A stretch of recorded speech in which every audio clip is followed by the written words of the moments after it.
A gente vai falar agora a palestra Disrupção e Ambidestria, o caso e aprendizados da Embraer X. O palestrante é co-founder da Embraer X e o nome dele eu vou chamar agora, muito barulho para Marco Cesarino! Faz barulho pra ele aí, gente! Bom dia! Bom dia, meu irmão! Bom dia, Lu. Você tá bem? E essa palestra vai ser especial, porque quando você está lá na faculdade, na escola, sempre tem um coleguinha seu, muito inteligente, muito esperto, que faz as perguntas que você queria fazer, mas você não conseguiu articular, entendeu? E aí, o trabalho dessa pessoa, inclusive, é fazer perguntas interessantes para conseguir gerar resultados para as organizações através da Tropos Lab. Então, gente, eu vou chamar aqui, cadê? A diretora de Growth na Tropos Lab, Renata Horta! Faz barulho aí, gente!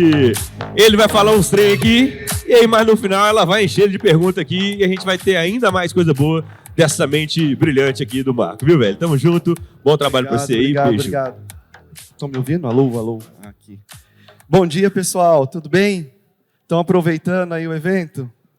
Muito bom esse evento, a gente fica muito feliz, né? Eu sou mineiro de Itajubá, trabalho na Embraer desde 2001, né? Mas com muito orgulho saí de Itajubá para capital, né? São José dos Campos, e voltei para minha cidade natal no meio da pandemia, e lá estou trabalhando remoto, né? Graças a Deus, com muita alegria, né? Tá aqui nesse evento mineiro, falando um pouco do que a gente está fazendo, né? Dividindo aqui com a Renata, essa amiga querida que a gente se encontrou aí também em um outro evento, né, Renata? E é sempre bom quando tem essa troca, né? Eu vou trazer um pouco aqui para vocês do que a gente tem feito, um resumo aqui rapidão para a gente para te atualizar, né? Eu sempre falo, né? A gente tem se falado do carro voador, então eu vou falar um pouquinho também. Mas antes de mais nada, me apresentando, né? Então, além de itajubense, trabalhar na Embraer, o meu propósito de vida é impactar pessoas, empresas, com um mindset de abundância, né? No meu LinkedIn, vocês vão ver lá que eu coloquei que eu sou embaixador da abundância, né?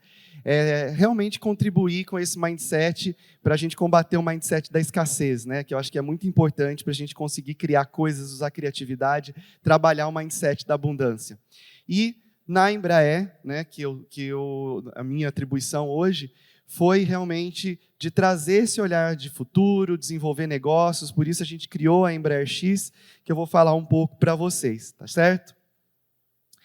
Então vamos lá. Embraer, terceira maior fabricante de aviões do mundo, a gente tem muito orgulho, né, de ser brasileiro, de impactar aí o mundão. Apesar de sermos terceiros, a gente é líder nos segmentos que nós atuamos, né? Então isso nos enche aí de bastante orgulho e gratidão. Também contamos com uma variedade de empresas no grupo, né? Não somente fazer avião, mas todo um portfólio de soluções com a ATEC de sistemas integrados. A ATEC foi a empresa que criou o controle de tráfego aéreo do Brasil e tem alavancado as soluções da IVE também, Air Mobility, no controle de tráfego aéreo das cidades. A Tempest, a mais nova aí do grupo, junto com a IVE, né, de cibersegurança. A Visiona, do sistema satelital brasileiro.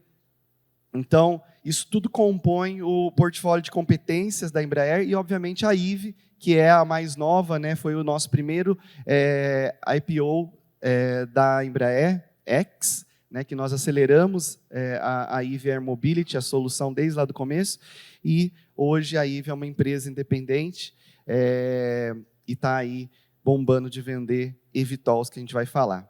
O resultado disso tudo é que realmente a cada 10 segundos tem um avião brasileiro decolando em algum lugar do mundo, né? Isso é muito importante para a gente poder tomar propriedade desse potencial que o Brasil tem, né? Sair um pouco da síndrome ali do patinho feio e tal, porque realmente a gente faz coisas incríveis, a gente está vendo tanta coisa massa aqui nesse evento, né? Que é possível e a gente tem que fazer acontecer, independentemente das externalidades. Isso tudo é possível por conta das pessoas e a gente, né, fica aqui muito feliz de ser uma empresa reconhecida pelo Great Place to Work. A gente tem aqui, inclusive em BH, E aí a Fernanda está ali, minha colega, de um escritório, né, de engenharia de software com 100 pessoas no sítio Senai. Então, temos a presença aqui em BH, com muito orgulho, fazendo aí software embarcado, inclusive o software embarcado que vai no eVTOL, está sendo desenvolvido aqui o sistema de fly-by-wire do eVTOL, né, aqui em BH. Isso é muito motivo de orgulho. Minha apresentação vai falar um pouco desse último episódio, né, da nossa história. A Embraer foi fundada em 1969, né, e desde então a gente vem impactando aí o mundo. Ao longo dessa trajetória, né, os anos 2000 ali foi um ano bastante importante pós-privatização da companhia, né? Então, hoje em dia, a Embraer é uma empresa privada, desde 1994. E, a partir de então, a gente tem ali um movimento, que é um movimento que hoje a gente consegue colocar num framework e falar e explicar sobre ambidestria, né?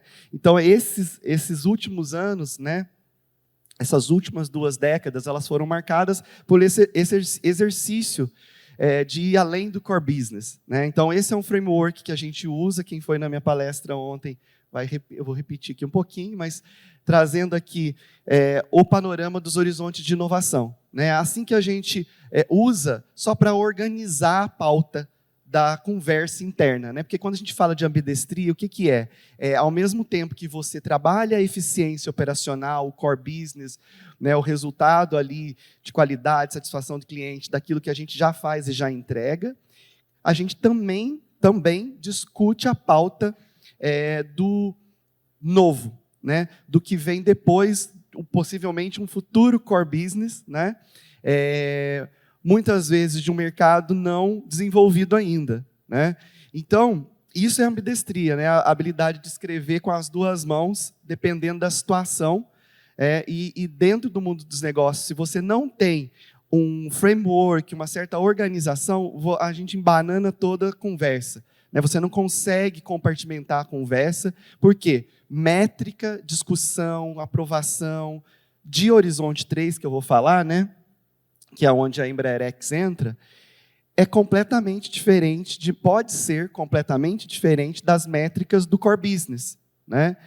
Então, a gente divide dessa forma: mercados existentes e mercados novos, produtos existentes e produtos novos, né? Quando a gente expande um produto que a gente já sabe fazer para um mercado novo, que foi o que aconteceu na aviação executiva, esse gráfico aqui, obviamente, hoje não é mais assim, mas é um exemplo didático, né? Por quê? Porque hoje a gente já é horizonte 1 na aviação executiva.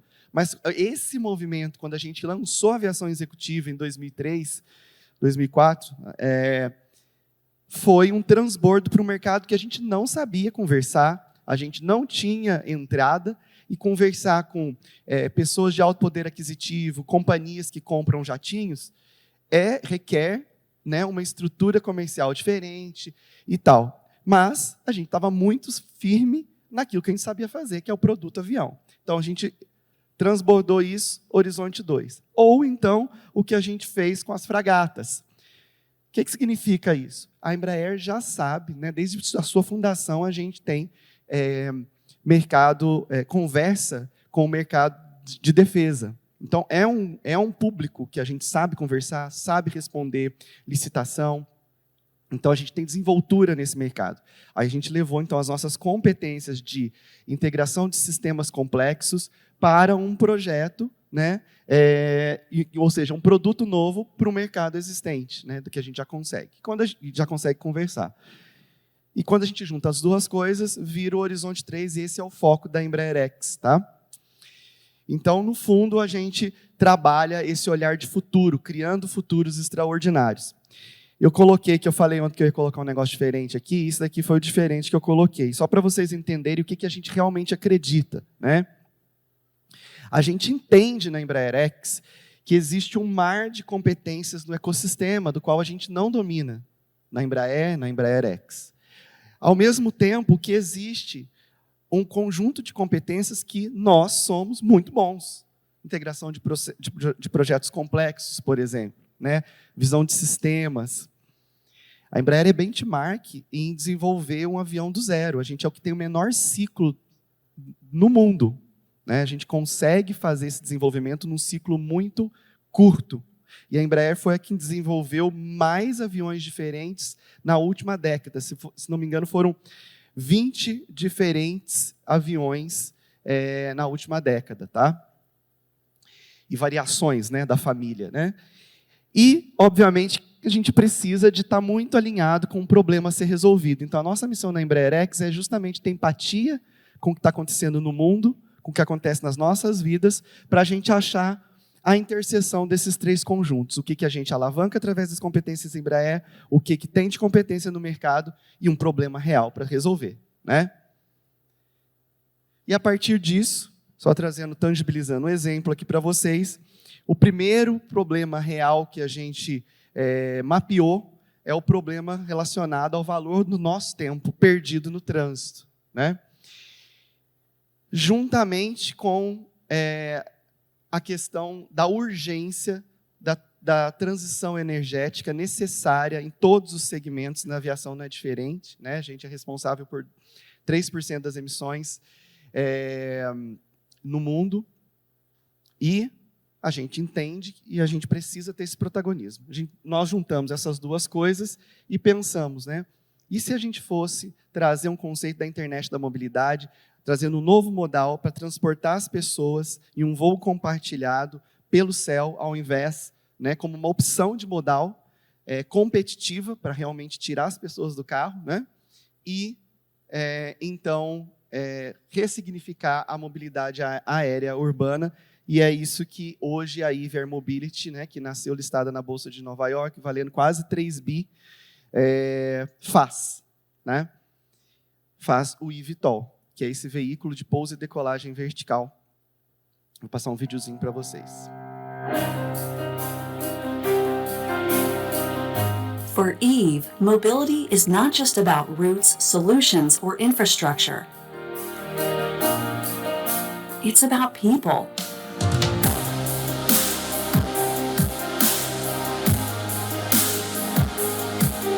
We think of mobility as the key to making life more fluid and cities friendlier.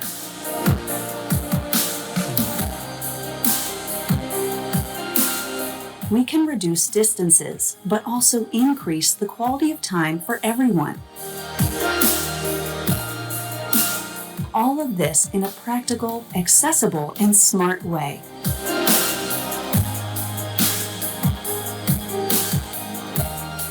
With a passion for innovation and a collaborative mindset, we have reimagined the possibilities of mobility to enable what matters: human connections. And we do it in a safe and sustainable way for everyone, everywhere.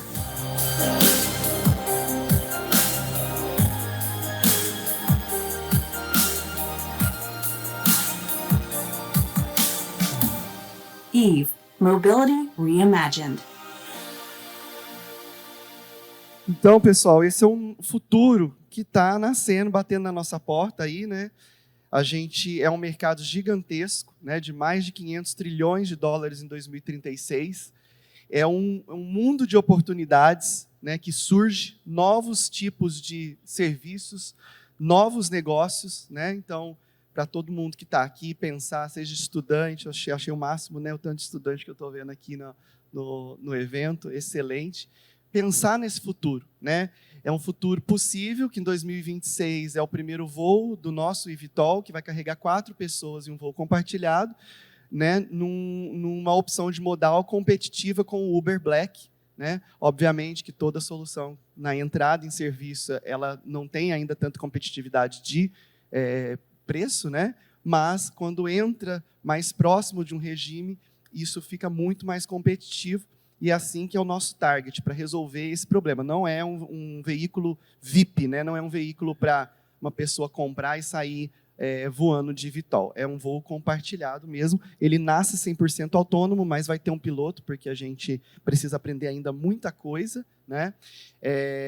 E esse é o futuro que a gente está desenhando.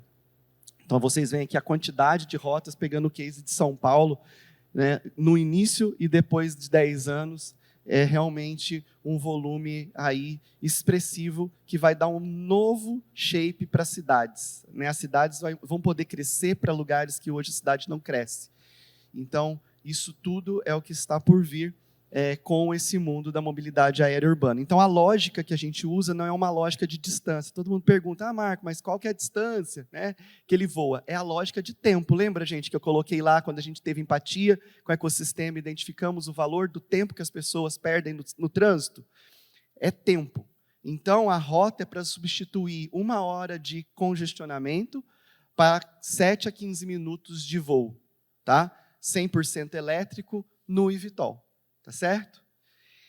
Bom, e a gente continuamente está olhando qual que é o nosso próximo, né?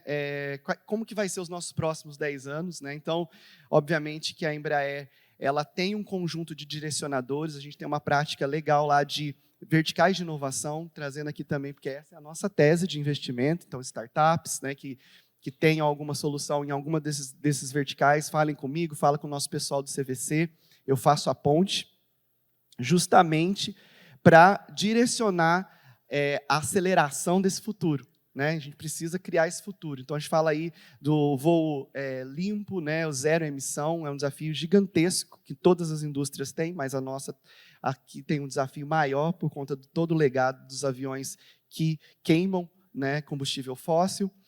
O voo autônomo, competitividade do avião, materiais, designs competitivos, né? Indústria 4.0, ciência de dados e inteligência artificial, obviamente, que a gente já usa há bastante tempo, né? Mas é um driver importante.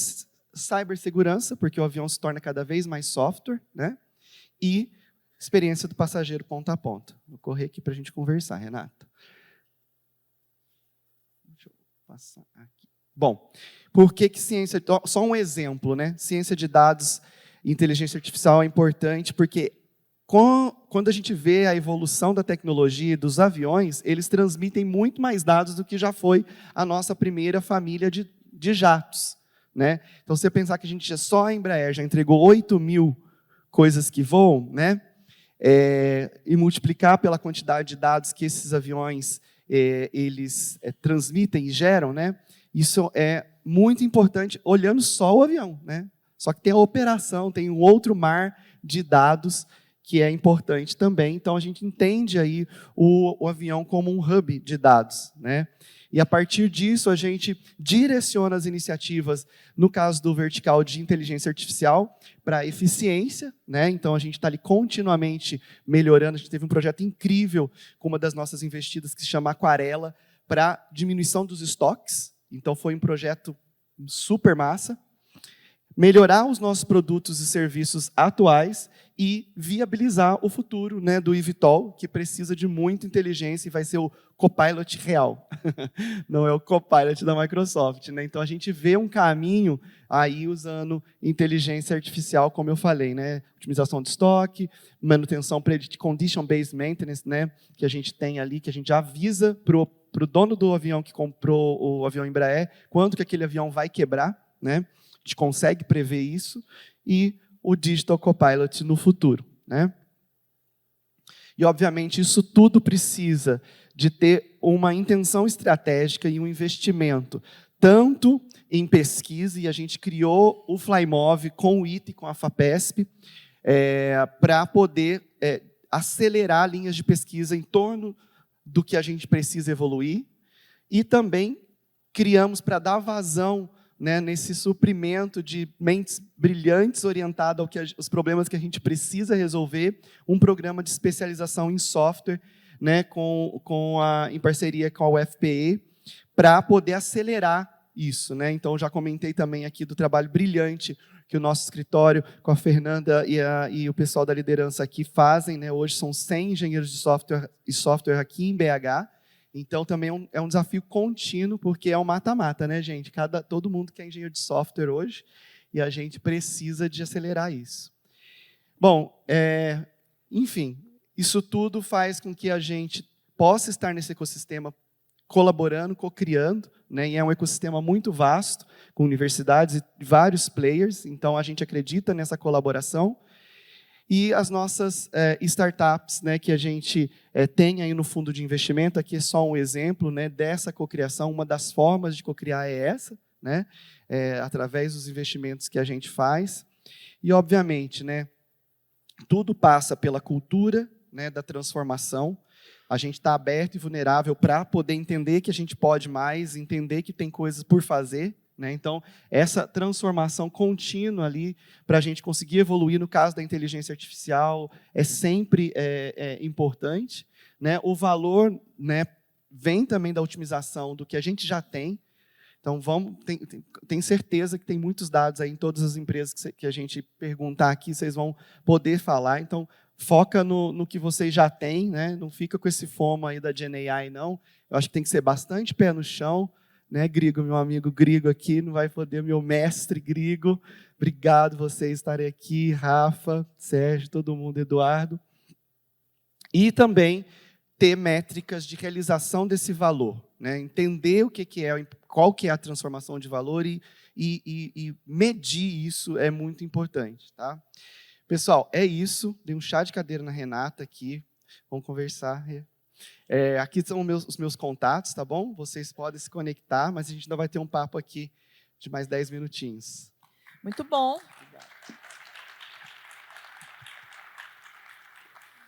Bom dia, pessoal. Bom, eu imagino que vocês estejam cheios de perguntas para fazer. A gente tem aqui 10 minutinhos, eu vou tentar trazer algumas que eu acredito que estão na cabeça de muita gente aí, porque eu tenho conversado aí com dezenas de lideranças de inovação e as empresas têm trabalhado basicamente no H1. E o grande desafio é financiar estratégias de H3. Né? Então, você falou um pouco ali de estrutura e tudo, e eu queria que você explorasse um pouco como que vocês começaram e como que a gente começa a criar uma estrutura ambidestra barata, viável, para que as empresas comecem a cogitar um maior nível de ousadia. Excelente pergunta. A primeira questão é entender que é necessário, né, colocar intencionalidade na pauta, né, mas só que o que vem primeiro, né? Como que eu vou colocar intencionalidade na pauta se não tem a maturidade? Então, eu acho que é importante um trabalho de sensibilização. E no caso nosso, quando a gente foi aprovar a Embraer X, nós levamos os executivos para entender o que está acontecendo, entender que a disrupção em todos os negócios ela é real. No nosso caso também não seria diferente. Isso já foi um despertar e gerou esse movimento da pauta, né? E aí a gente conseguiu negociar dos 5% da receita que a Embraer investe em inovação para tudo, né? Um pedacinho para a inovação de alto risco, né? Que é o dinheiro de fundo perdido, que é o que acaba sendo a Embraer X. Eu não posso prometer que eu nem sei, né, se vai dar certo ou se não vai. Então, a gente conseguiu endereçar isso e proteger esse cantinho e mostrar que, no caso do H3, no fundo a gente estava criando a Embraer X para proteger o core business, porque se você não organiza, você distrai a pauta do core business. E isso a gente não pode fazer, que é o core business que paga o salário, no nosso caso, das 18 mil pessoas. Então, quando a gente conseguiu chegar com esse storytelling, sensibilizou a gestão, e daí, a partir disso, começamos a organizar melhor essa pauta. Hoje a gente tem os verticais de inovação, não existia isso. E isso é corporativo, não é nem Embraer X. Então, a gente conseguiu fazer dessa forma para poder manter. Mas é um desafio constante, tá, Renata? Então, eu falo assim, a gente criou a Embraer X, ontem eu brinquei lá, né, que é super fácil, né, gente? A gente tem que, todo dia não pode piscar, né? Então, por quê? Porque o core business tem uma força muito grande, né? Uma dinâmica muito, muito forte. Então, a gente está ali continuamente atualizando, reciclando, mostrando que é possível essa liderança ambidestra, que tem que entender de empatia e que tem que entender que tem que continuar aprendendo sempre. Vamos pensar no que é essencial. Assim, vou começar, tenho pouco recurso, eu quero começar a trabalhar H2, H3. Qual que é o meu primeiro passo, até para construir os argumentos ali com a liderança? Qual que é o meu primeiro passo e qual que é a atividade essencial que não pode faltar para a gente trabalhar uma estratégia com maior nível de ousadia? Olha, o que a gente fez foi, assim, primeiro tomar posse, né, do que a gente sabe que a gente é bom. Então, se você não sabe que você é bom em termos, né, corporativos, quais são as competências-chave que te alavancam e que faz você ser você enquanto empresa? Então, esse foi um ponto principal que a gente fez ali, né, e nos organizamos em torno disso. E o segundo ponto é que está na mão de todo mundo, né, quando a gente vem nesses eventos aqui, a gente vê tendência, né, é justamente mapear a tendência. Usar qualquer metodologia de sinais e tendências para poder mostrar, organizar o que faz sentido para o seu negócio em termos de o que pode te disruptar. Porque se você não tem esse senso, você não tem essa necessidade. Então, você precisa endereçar, porque não faz inovação disruptiva só porque eu quero, é para a sustentabilidade do negócio, é para gerar novos negócios, né?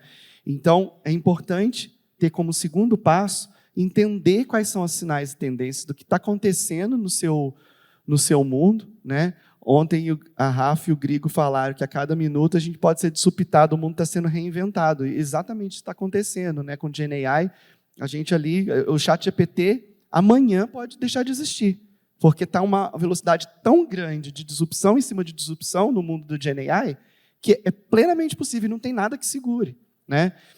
Então é isso, entender esses sinais e tendências, e aí você cruza com o que você sabe fazer bem.